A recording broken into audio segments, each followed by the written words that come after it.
The details at the end, but just listen to her one time and just hear her out for me, okay? Thank you.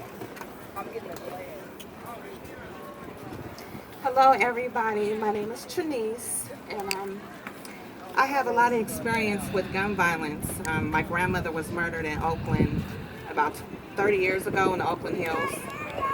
Okay. Oh, okay. I'm sorry. My name is Trinese. I was raised in East Oakland, and I have a bad experience with gun violence. My grandmother was murdered in Oakland 30 years ago in the Oakland Hills by my step uncle, and I was 12 years old, and I went to the murder scene, and I saw my grandmother pass by in a body bag and saw her brain. It was horrible. My grandmother was a big influence, positive influence on me. And I went on to get married, and my husband was murdered 11 years ago. We had a home invasion, and my husband and my son was murdered. I'm sorry.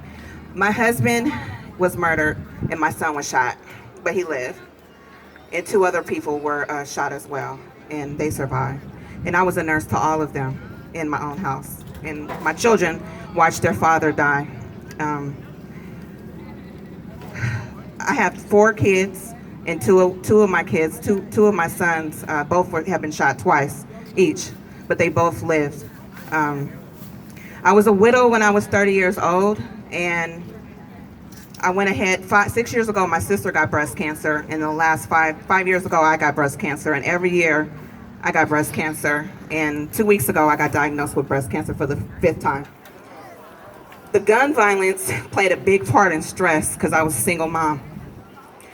I would say to anybody here that's young and they're friends with David, my son, one of my sons was real good friends with David, and also Samantha's son, he was friends with him as well.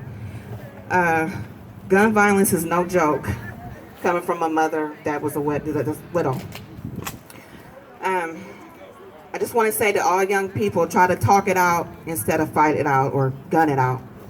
And that's my story. I wrote about breast cancer and gun violence. And I hope that you guys will take heed, young people, because it's not a game. Okay, and thank you guys. Bye-bye.